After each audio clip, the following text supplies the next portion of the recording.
Rebecca Fearing. I'm the marketing manager here at Meet Business Women. And today we've got the brilliant Chris Dixon, who is under the alias of Claire today, with his Zoom name, which is his better half, it is his worst better half. So I'm just going to share my screen, give you a little bit of information about Meet Business Women, and then I'm going to hand across to Chris to kick off today's masterclass. So if I just share my screen, let's get going. I'll make sure I share the right one.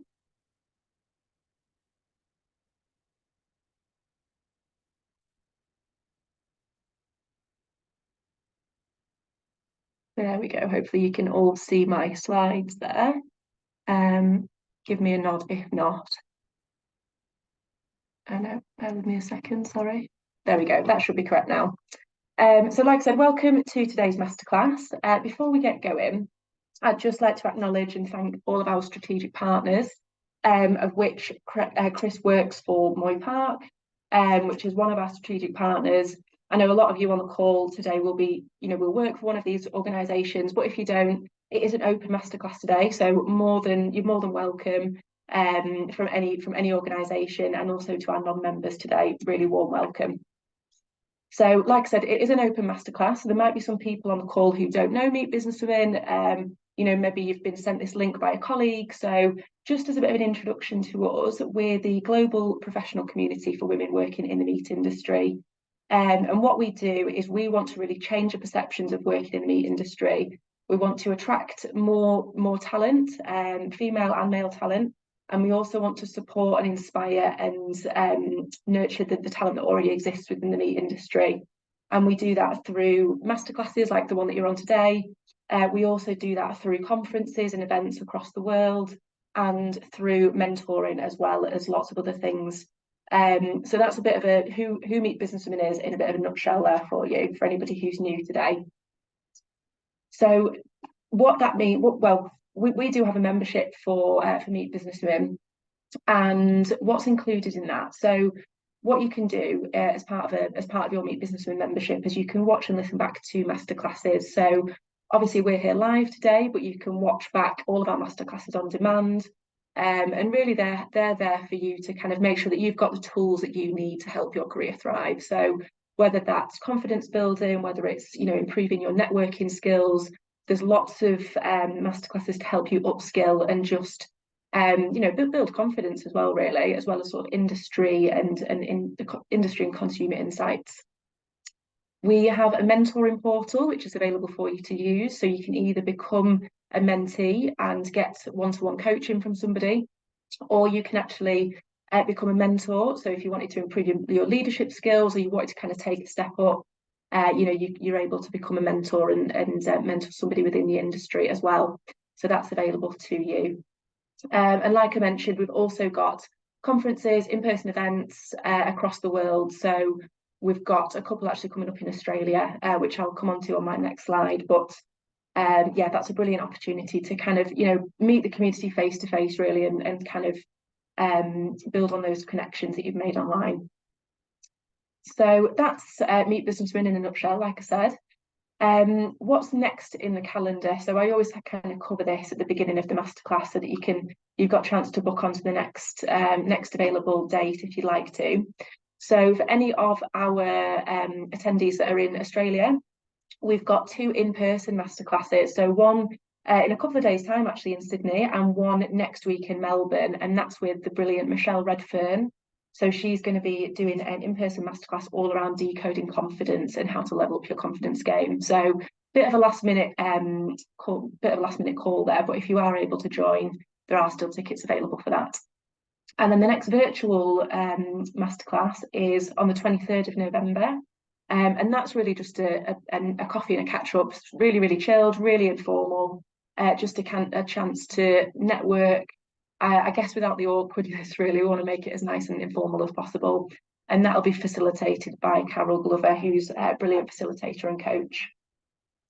So that's a bit of a roundup, excuse me, of where we're at. But today, we're really, really pleased to welcome Chris to host this masterclass. And myself and Chris had a conversation, it was quite a few months ago now, wasn't it, Chris, around the power of male allies and allyship. And when I was listening to Chris, I just thought, gosh, there's so many brilliant practical examples that he's listing here, and he just did it really, really flippantly, really like, yeah, this is just what happens in our team. And I thought, this is brilliant, we need to share this knowledge with our community, really. So we decided to bully him into doing a masterclass, which is kind enough to have done for us today.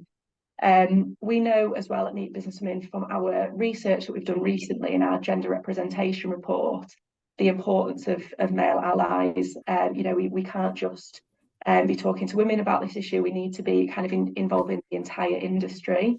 And to really kind of shift that dial, we need people like Chris and people like the other brilliant male allies that we work with to be banging that drum as well. We need them to kind of shine a light on best practice and how it works practically in their team as well. So like I said, today we've asked Chris to share his perspective, and we're really, really pleased to have him. We will be making a bit of time for questions at the end. So if you've got anything that you'd like to ask him, either pop it in the chat or scribble it down and we'll come to it at the end. So I will be driving the slides for Chris, and I'll hand over to him. Thank you very much. Rebecca, good morning, and good morning to everyone. I'm delighted to be with you. I have to be honest, I'm slightly nervous. This is a world first for me, an all-female audience, but I am delighted, and I'm slightly humbled and embarrassed at the same time to have my name and the word master in the same sentence or paragraph. But I'm very comfortable to be sitting here as an ally to Meet Businesswomen, a relatively young organisation, but yet when I listen to the intro, there's so much going on. So congratulations, firstly, for getting together, for networking as you do, and for coming together to make a difference and to make change. And we'll talk about that a little bit later on. I see Carmel Brown there on the screen this morning, smiling out at me. Carmel, a colleague from yesteryear. Lovely to see you, Carmel, and to everyone else joining. And to Janine, Samantha, and Beatrice here with me to my left. I'm going to talk a little bit about my career journey later on, but I've never really been far away in all of my time in Moy Park from being part of groups that have involved women. And I'm a huge, huge believer in the power of women in the workplace. Now, you would say, of course, I'm bound to say that in the morning like this, aren't I? But I wouldn't say it if I didn't mean it. So delighted to be with you. Congratulations to you all for your achievements in getting this far. And of course, for all the great work, fantastic work that this organization is doing and hopes to do. I should say at the very, very outset that Beatrice, the ever talented Beatrice, took all my scribbles and mad thoughts and stuff and said, no, Chris, no, this is what you need to do. So I am very influenced by women in the team, and I'm delighted to have them. And I'm very comfortable, as I said at the beginning there, to have women sitting in my very presence. They're just slightly off camera to my left. So Rebecca, you're going to drive the bus for me this morning, I think, which is just as well, because I'm not pretty much a danger when it comes to moving slides. So whenever you're ready, just move on, please. Okay, a little bit about Moy Park. I'm proud and delighted to work in this business and this industry. And there's never been more need, I think, for all of us, women and men together, to work in the agri-food sector. We have a world population that's said to grow in the halfway through this century to 10 billion. So the need for food, safe food, sustainable food is greater now than arguably it ever has been. And we're very conscious of that. We're very conscious that we live in a troubled and changing world. We see that on our TV screens probably every day. We have climate change as a feature. So more and more pressure is on us in our industry to act responsibly and yet feed people sustainably. So a little bit about Moy Park then, really. A business I joined all the way back in 1987. I'll chat about that later. We're part of Pilgrims in the US. We were the first business we were the first business to be acquired by them back in 2017. Pretty much a European beachhead, if you will. We were their first foray, and not their only one, by the way, into continental Europe. It's a great business. Moy Park is a great business, and you'll see in a wee second its journey. But we process 5 million birds per week. That's about a quarter of the broilers processed in the United Kingdom. We have 10,000 team members, which is a very significant number. So we support a lot of people directly, and we support a great number of people indirectly. Of course, we rely on our farm base both in Northern Ireland and England. And we rely on those farmers very much for their 24/7 attention that they give to us and the birds that they supply to us. At any one time, there are about 35 million birds on the ground in Moy Park. So that's a huge responsibility we have to animal welfare, as well, of course, as to the people that work with us. It truly is a team effort. Just moving on then, Rebecca. Oh, have we moved on a slide too far, have we? The previous one, maybe. Sorry, that's the previous. Is there one before that, is there? If there's not, I can do talk over anyway. Okay. No, that's the next one. Sorry. Don't panic in any way whatsoever. So these are our vision and values. So to be the most respected company in our industry, this is Moy Park now and Pilgrims, and the opportunity for a better future for all of our team members. And that means all of our team members. These are the values which are not, I'm sure, uncommon to any of this audience. These are the values in which we depend. And I suppose two that stand out very, very much to me when I look at women in industry, and indeed, hopefully myself, would be humility and sincerity. They're all equally important. They're all different. They all have to be taken in their own context, but humility and sincerity. So you can't say you're a supporter of something if you don't mean it.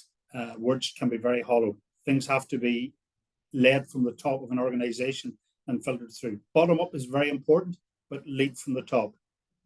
So these are the values in which we so much depend and so much gears and steers the business that I'm proud to be a part of. The slide that we somehow missed really would call out Moy Park's journey. We're an 80-year-old business this year, so we celebrate 80 years, which I think is a fantastic achievement. That's been 80 years of huge change. It started back in the middle 1940s. And I know to look at me, you may have thought I even started then myself, but I didn't. So it started as a cooperative of farmers back then, fairly much embedded in Ireland. Ireland's a farming nation, was certainly then, and has been through the centuries. And it started as a farming nation. It grew flax, which was a natural fibre here in this part of the world. And that went, for example, to the war effort back in the 40s. After that, of course, food security was seen as an underpinner to the peace after catastrophic world wars.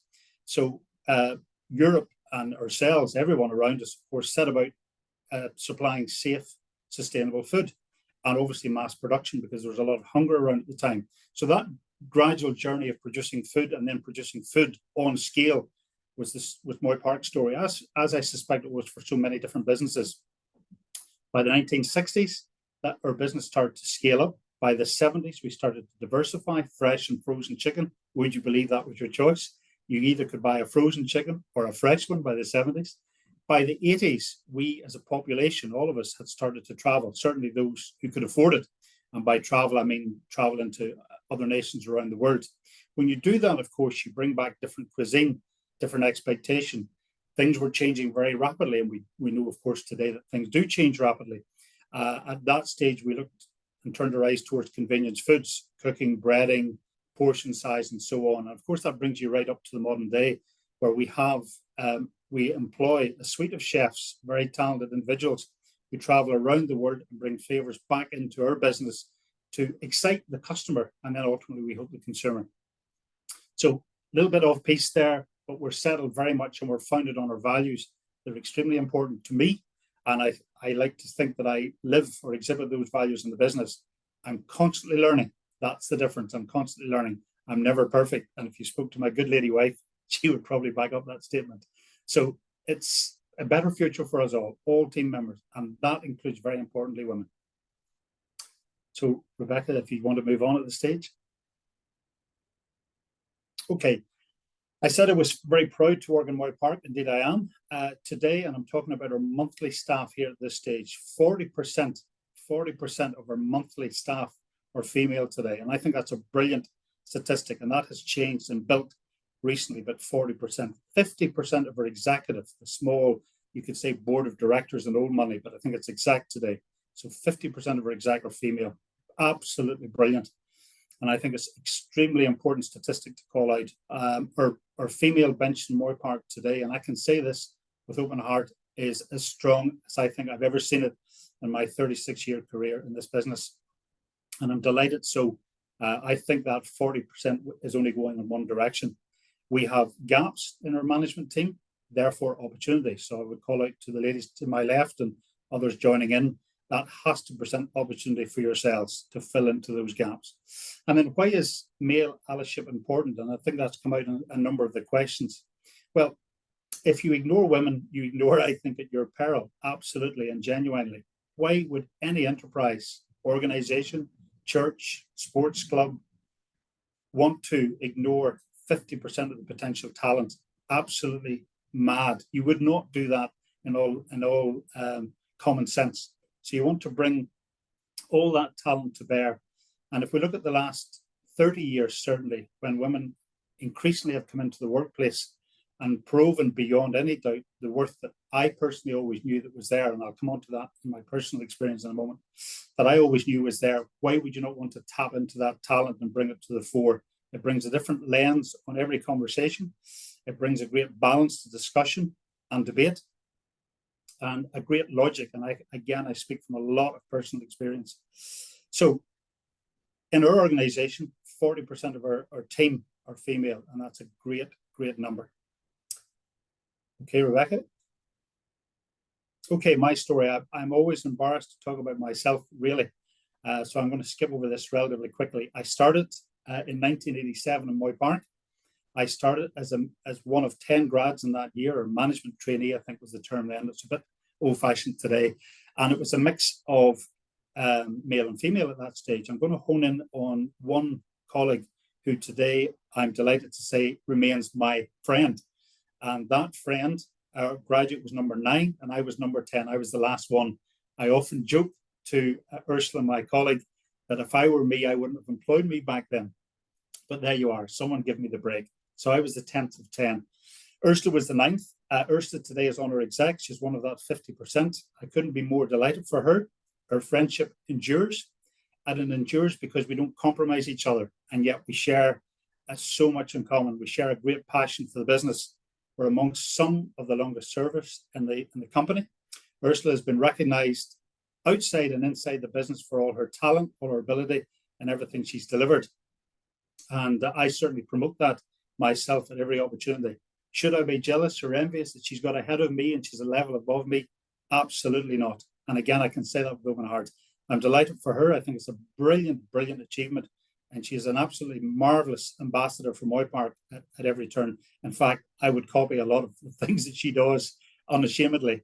Anyway, so that said, my journey started then. I've always been supported by women. My mum at home brought up one of 7 of us. We're boys and girls in the family. She was an educator and a motivator and many, many other things besides. She's gone now, but I think still on my shoulder today. Of course, I said at the very beginning, Rebecca, my better half.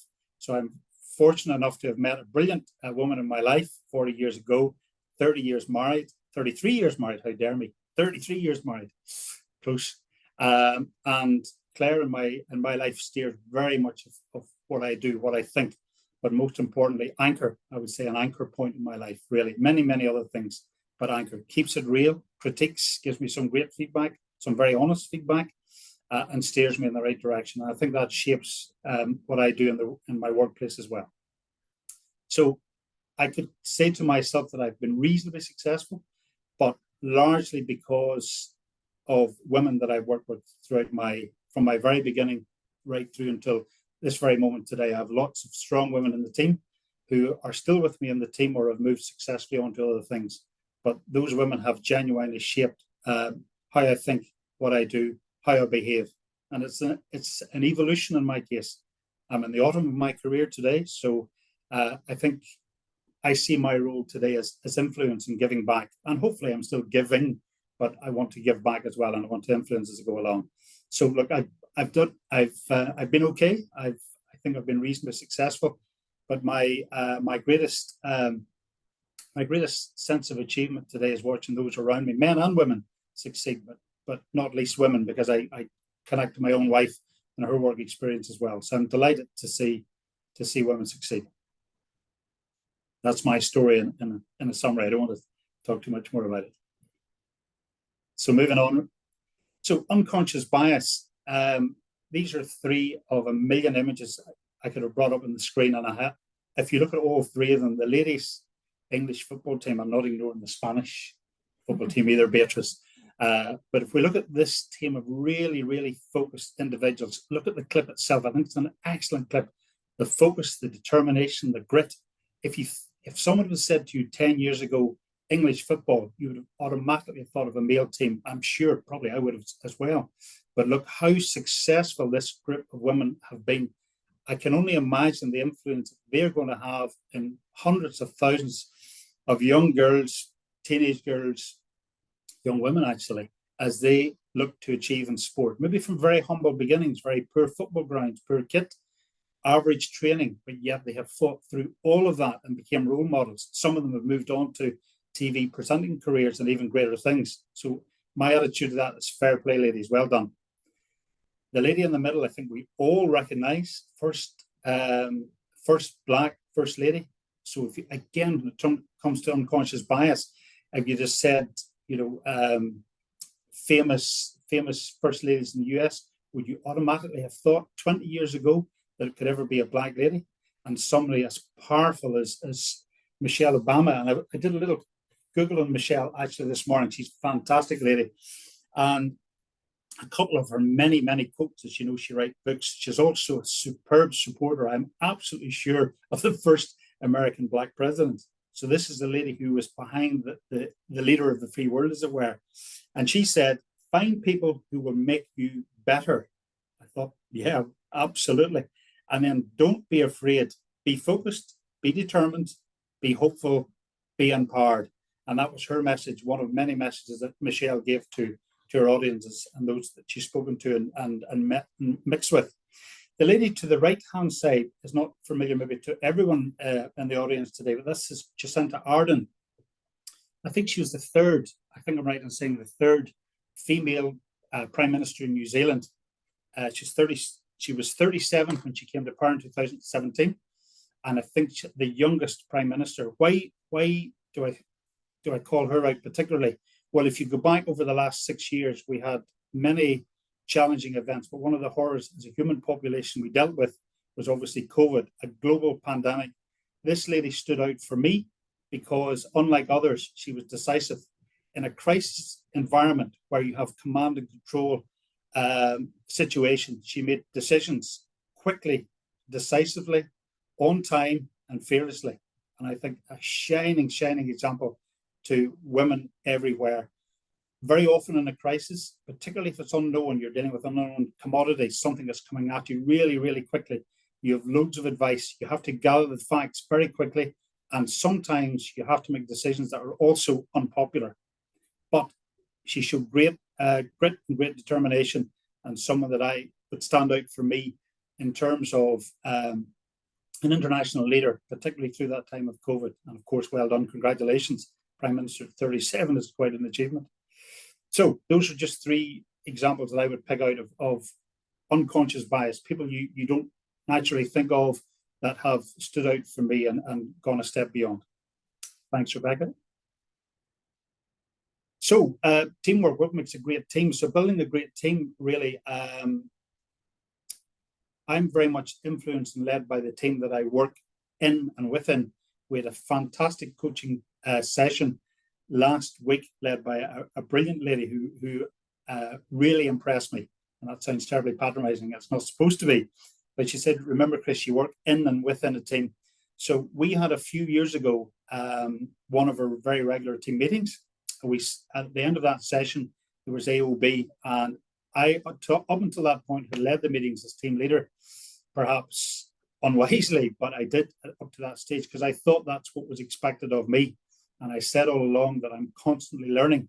So I asked the audience at the end, AOB, and there was a tumbleweed moment. And I think what you have to allow as a leader in a team, be comfortable with the tumbleweed moment, be comfortable with that space, allow people to gather their thoughts. You will always get a courageous person to speak out, always, if you allow time. And oh my goodness, that was an eye-opening moment.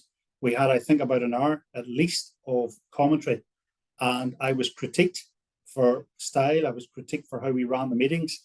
etc. And that shaped then a lot of my thinking as to how meetings ran from there forward. So building a great team is all about having the right skill set in the room. How you run meetings, etc. To how we run meetings today changed on that day forever. We never have the same chair in our meetings. Everyone, I think, on our team, I'm right in saying, ladies, has chaired the meetings at this stage. The one golden rule is deference to the chair. So no matter what band or what level goes into that position, you have deference to the chair. So I, as team leader, can't overrule. I can't interject. I can have a conversation. We have a timekeeper as well, and that's very, very important. I'm very particular about timekeeping because very often the introvert person in the room, male or female, I suppose, has something brilliant to say, and I want to hear that brilliant thing that they have to say. I want to see that brilliance coming forward. But I think, and I'm open to comments from the ladies to my left or anyone else for that matter, I think that environment, because it's a safe environment, builds confidence in that person. They run the meeting as to how they want to run it. They have every opportunity to lead, and it brings great people forward. We have one person in our team, a lady who's very introvert, but I happen to know is very brilliant and is very uncomfortable leading, but will push herself out of her comfort zone into that chair and has done so. Did an actually brilliant job, absolutely brilliant job. And I knew the talent was there, but we had to put the spotlight on it. So that's why we alternate the chair at all times. I can't remember the last time I chaired the meeting, and that's not important at all. So we mix, and that brings male and female talent to the fore and allows that space for creative thinking, I think, as well. So in terms of building a great team, you're always looking for, in my view, talent. I never look at the person for anything else other than the personality. I've sat through many interviews, and very often gut feel means a great deal to me. Do I have a chemistry with that person? Of course, you go through a formal process. You have to do that. But do you have a chemistry? Do you have a connection? And then you're looking for talent in the team. What does that person have, or what could you nurture in that person that you think, yeah, this person could not only jump into the chair if it's not too arrogant that I'm sitting on, but surpass me. And really, as I drive through let's say the latter years of my career, that's what I'm hoping to do. So I want to change that 40% figure we discussed earlier to a much higher number. So that's, I could speak on about team forever. I've been blessed and fortunate to always work in a team that's mixed. I've never worked in a all-male team that I can recall in my career, and I have no intention of working in an all-male team. I wouldn't be comfortable with it genuinely today. I think it wouldn't give us the balance that we would need in any discussion. And that, as I talked about, that level, that different lens that's essential in some of the very detailed and heavy conversations that we tend to have in business. Thank you, Rebecca. This is something that comes up a great deal. I mean, I say good morning, but I'm terribly conscious. I was chatting to Samantha just earlier on about Jack, who's joined preschool, isn't it? Preschool. And for many on this audience, I think this morning, Beatrice included, etc., by the time you get to 8:30 and 9 o'clock, you've had possibly the morning from hell. The dog has eaten maybe part of the lunch. There's a piece of homework missing.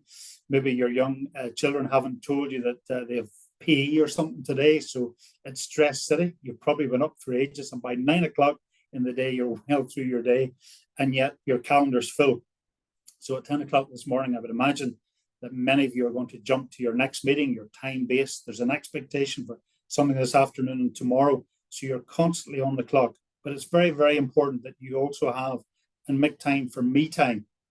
It's very important that in terms of leadership, people like myself understand, particularly with mums, and I have that experience from my own mum and my wife actually, when she was had our son at home at that stage. It was 12 weeks maternity. 12 weeks only, and that's not a lot, and no paternity cover whatsoever. And I very selfishly then, looking back, embarrassed as I am to admit, was traveling as well, trying to drive my own career, but I got that wrong and out of kilter. So my wife took on a great deal of responsibility at that stage, and remember, in 12 weeks, had to come back into work and learn how to balance the whole family piece brilliantly, as she did in the end, but she had to learn to balance it. So life-work balance is the golden rule I have really is family first. It has to be family first. So, and this can be youngsters, it can these days can be dependents who are older as well, or neighbours that you take care of. There's a whole piece around balance. And I think particularly with mums, and not only mums in the workplace, but mums especially, I think I have a particular affinity because there's a bond there. So it has to be family first. So when the school rings and there's a crisis or whatever, you have to allow that space and don't judge, just allow that space to continue on.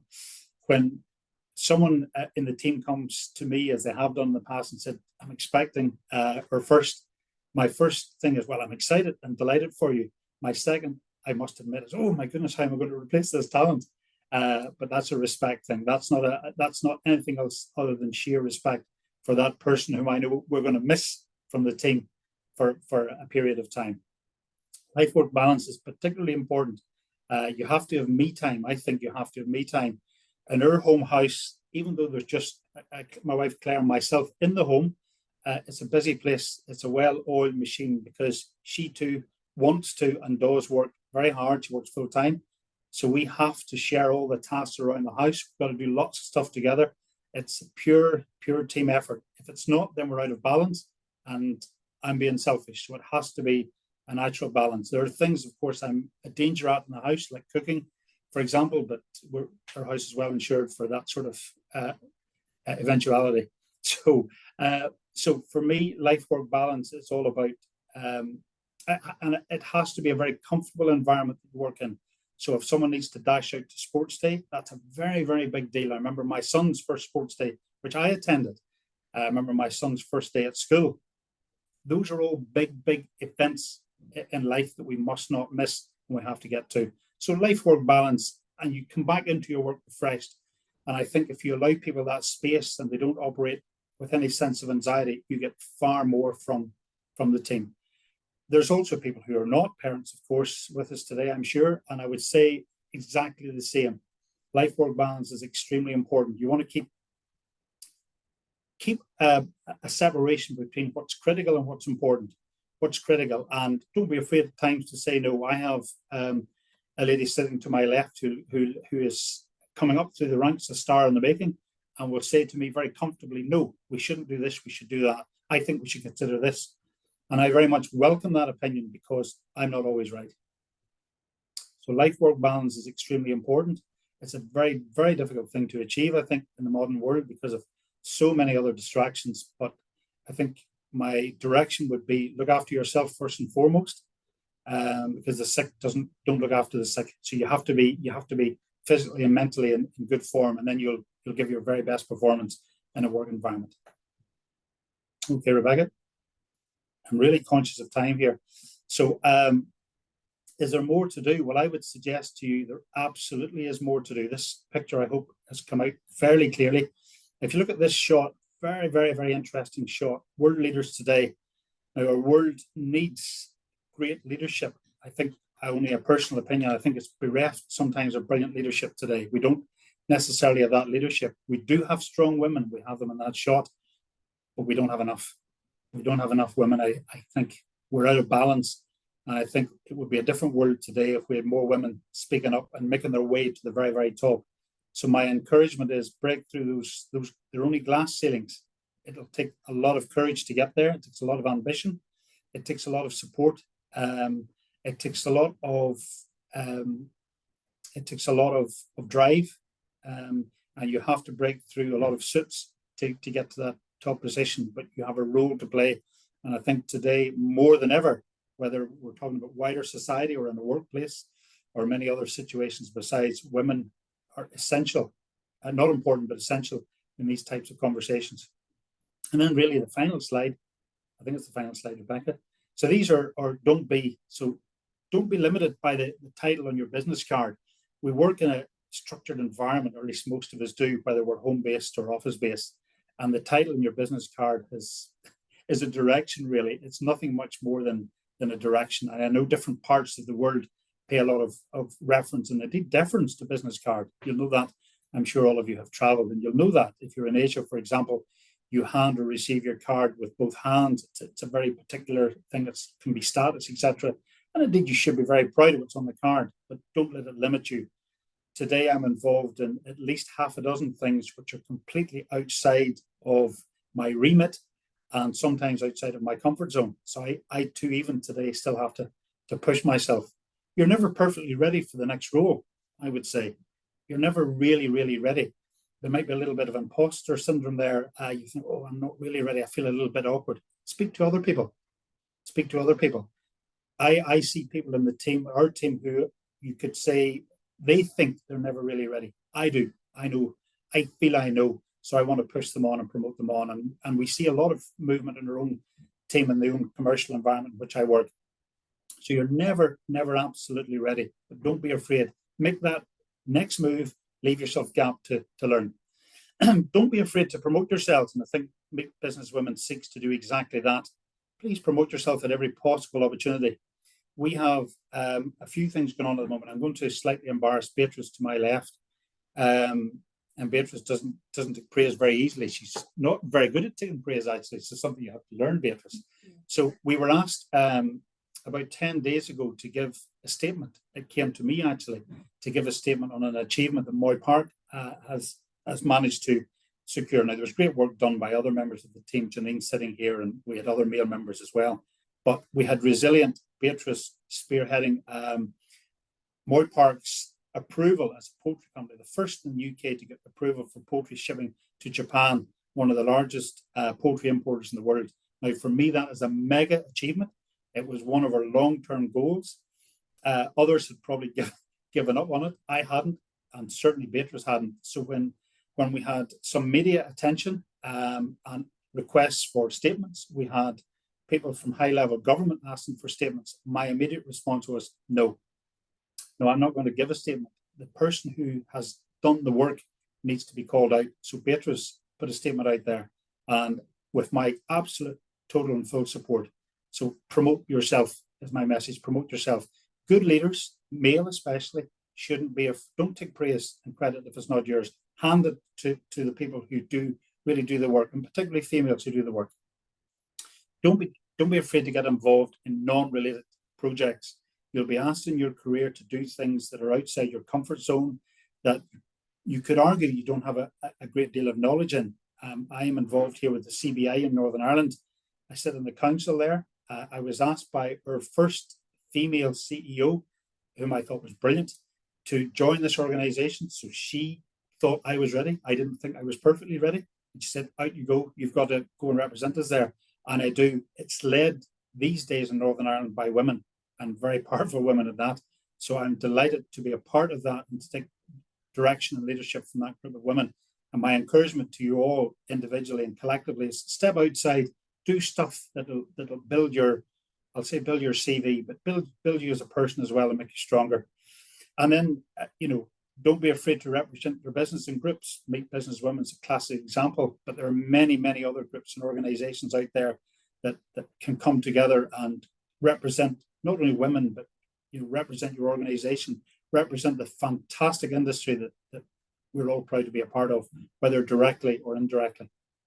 So I'll finish as I started, because I probably talked enough. Really today, I'm humbled to be asked. I really should be listening to Meet Business Women and not probably having a conversation with you. I feel as a male ally, I need to listen. I'm a huge supporter of what you do.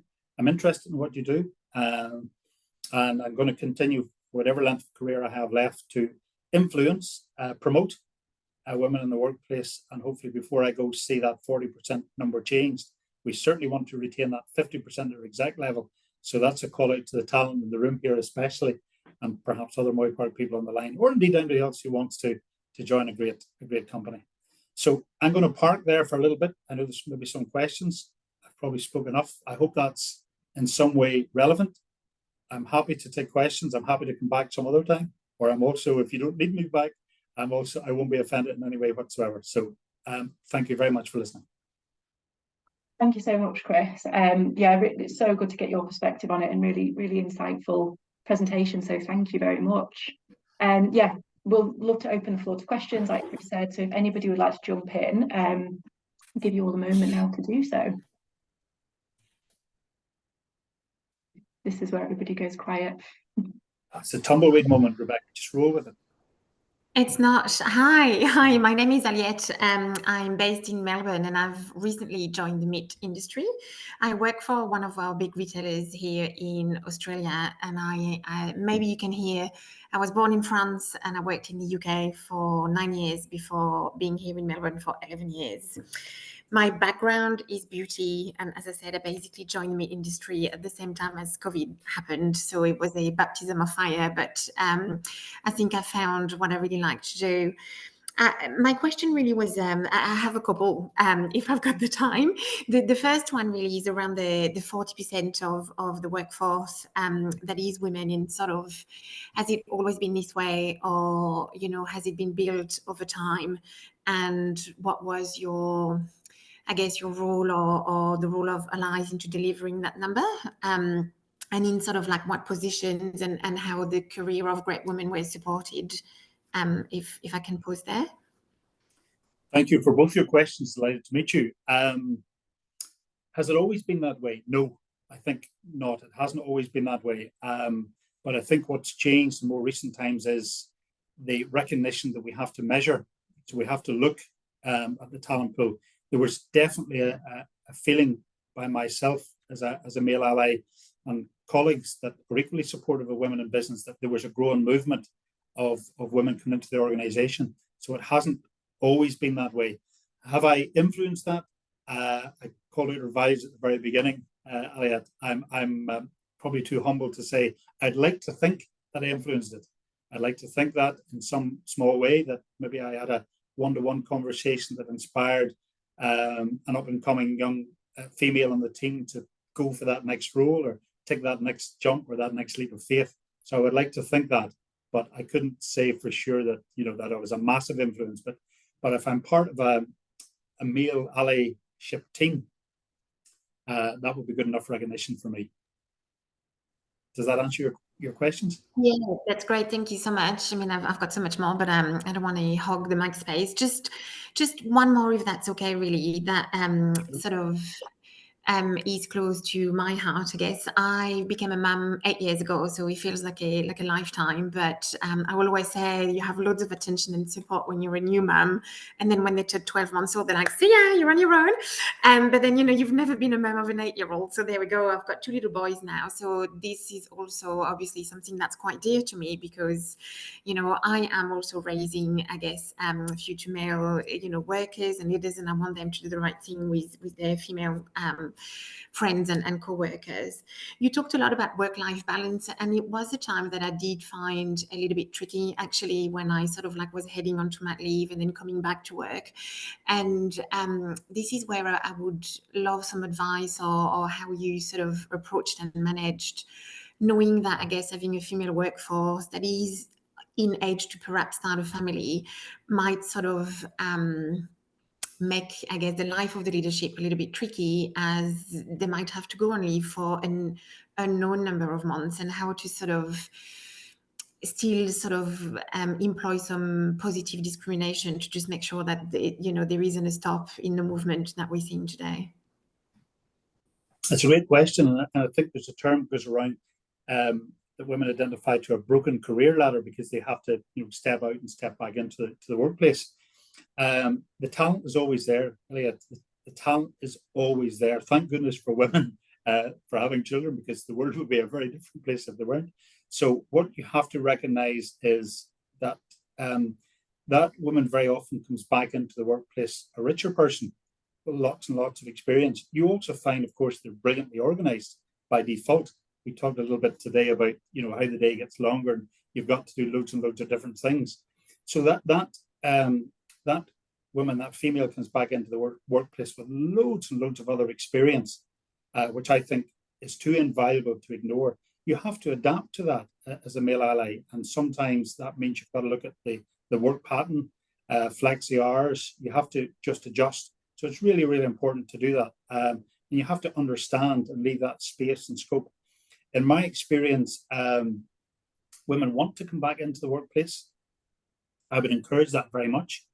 But if that means you've got to, accommodate and adjust slightly, well, why not? No one said we all have to start at 8 and finish at 4 or 5 or 6, or we all have to work ridiculously long hours.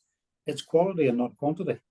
So for me, it's really, really important that we don't look upon that as a broken career ladder. That's just part of the career ladder. And as I say, that's a valuable, if it was a valuable talent before they went out on maternity, any woman going out on maternity, it's still a valuable talent. It doesn't change. And in fact, I would argue the richer for coming back. Thank you. That's a brilliant take, Caroline. Thanks, Chris. Is there anybody else who'd like to jump in with questions or any other comments that they'd like to share? There has been, and I know, well, what we do is before the masterclass, we do ask if there's any questions that you'd like to ask our host, because I know sometimes when the camera's on you, you feel a little bit shy to come forward and ask your question. So there was loads coming in, I'm not going to lie, but the one kind of theme that kept coming back again and again, and I hope you don't mind me asking this, Chris, is you spoke quite a lot there about kind of being comfortable with being uncomfortable, having kind of that tumbleweed moment, and sort of making space for everybody to have their voice. And it'd be brilliant to get your thoughts around as a leader, how would you sort of tackle those issues, those important topics that are considered predominantly female? So, for example, things like menopause or gender balance on senior teams, imposter syndrome. Most of the most of our group and most of the women's forums are only women discussing it with women. So actually, how do we bring in that wider conversation to men and also make them feel comfortable in doing that? It doesn't want to be an us versus them culture. What would your advice and sort of perspective be on that, Chris, in sort of those more senior teams? Well, first of all, I would say to yourself, ladies, invite us into these discussions. As men, I recently went to a menopause group here in Craigavon. I was disappointed actually that I was the only man in the room. So I was, but I was comfortable being uncomfortable because I was made to feel very, very welcome. The conversation wasn't stayed in any way. I wasn't protected from anything at all. I was given the full blown effect of menopause, and it's really, really important to me because I hope my wife doesn't mind me mentioning this, but I'm familiar with this a little bit at home, and sometimes she bites at me a little bit. I'm clumsy too. That I would be the first to admit that sometimes out of character there's these little sort of quirks and things. So it's very, very important to understand that. I've also worked with someone who was going through menopause and all sorts of behaviors and little mannerisms, and I knew there was time to approach and there was time to just to allow a little bit of space. The window was open. Oh my goodness, it's really, really freezing in here. But there's a good reason for that. So don't comment and don't make any jibe remarks and off the cuff remarks trying to be funny, because it's a bit unbecoming. And besides that, you can really put your foot on a rusty nail. So you have to be so careful. But I think invite us into the conversation, I'd say, Rebecca, and to help us as men understand more, because I think as male leaders, we've got, and allies, we've got to understand a lot more. We have a lovely lady who works for us in our Ballymena site who's going to give me she told me the name of the jacket, but apparently there's a jacket, a heated jacket that I can wear that's going to mimic the impact of a woman going through menopause. So I have that to look forward to now any day or any week shortly. I put up my hand. I've said, yes, I'm up for it. I'm going to do that, just to try and get into the whole experience of it, but and then give some feedback. So I thought initially she was joking, but no, she's extremely serious. So, and again, as an ally and a leader I like to think of myself as a leader in the business. Why would I not do that? Absolutely, yeah, and yeah, it's probably something that probably most people have never thought about, but to actually put yourself in those person's shoes is really good. And Chris, obviously the reason we've asked you on this today is because you're a very proactive male ally, and you're doing so much, so many small actions but also larger actions in your team to kind of promote and support the women that work with you. Have you got any tips on how you can help women bring people that are possibly a little bit more reluctant to this on side? Have you come across that before, where you've really kind of had to explain the benefits of that more diverse workforce. And any tips around that would be brilliant. Have I got any tips? I would say the most important thing, or well, one of the most important things for a male ally in a work environment is recognize talent. I have always been very, very pleasantly surprised by male and female, but we're concentrating female, that when you actually shine a spotlight, the flower flourishes, the seed flourishes. You see so much more. And I think the way to bring that out is by asking female colleagues to represent the team, represent the business, encourage them to go and do things outside. We have, well, in fact, 2 lady members to my left here traveling next week. Janine, isn't it? Next week, the week after. Anyway, traveling to see customers internationally. Am I involved? No. Do I need to be involved? Absolutely not. Am I totally comfortable and confident with everything that's going on? Absolutely. So that's the type of thing that I think encourages, or I hope encourages and rubs off on others, that I don't have to be a dominant voice in the room. We have another very strong senior commercial leader in the team, and who had asked me to travel with her to the Balkan states, which I did, happy to do so. And I made it very clear, each and every audience was male that we met. Every single audience we met was male, not a single female customer anywhere in the mix, not one. And yet, Tatiana, in this case, came along with me, and I explained to every audience, I did one slide in Moy Park, one slide on a page, and then I said, my role here, gentlemen, is over. I'm now going to hand you to Tatiana, and she will take forward the conversation. And I then moved into a subservient type of position to allow Tatiana to take the lead in the conversation, which she managed brilliantly. So I think the tips are, good leadership for me is allowing the more introvert to step forward into these spaces and lead and be comfortable. Make mistakes, be comfortable to make mistakes. Leadership is all about allowing that space. We've talked about it before. For mistakes, for things that go wrong, you'll learn from mistakes. You will definitely learn from mistakes. So you should be comfortable with that as well. And I think, Rebecca, that would be what I would say. So the tips are, put yourself out there, take a few risks, make a few mistakes, show a bit of initiative, and I think that'll show rewards or show benefit in due course. Thank you. Thanks, Chris. Is there anybody else who'd like to jump in at this stage? Because I'm conscious of time, so we've probably got time for another question, but I don't want to hog the microphone, so please jump in. I've never known these 3 women beside me, Rebecca, to be so quiet, you know. I think I'm going to be in trouble afterwards. I suppose really the final question for me would be, you know, how Chris, you've spoken about kind of bringing more men into conversations and bringing men into, you know, into groups such as this. And, you know, what would be your recommendation? What would you like to see somebody like an organisation like Meet Businesswomen do to help empower more male allies moving forward into the future and really carry on these conversations? This type of a session here is really, really helpful. Advertise yourselves. Don't assume that guys like myself or my colleagues know enough about Meet Businesswomen and what you're trying to do. So invite us into the conversation. If you're breaking into little subgroups, invite us in as well. We have to listen. We have to listen. That's really, really important. We must listen first and foremost to the conversation, to the narrative, I think, and then contribute. But I think that would be my direction. It's we need to understand, what is Meet Businesswomen?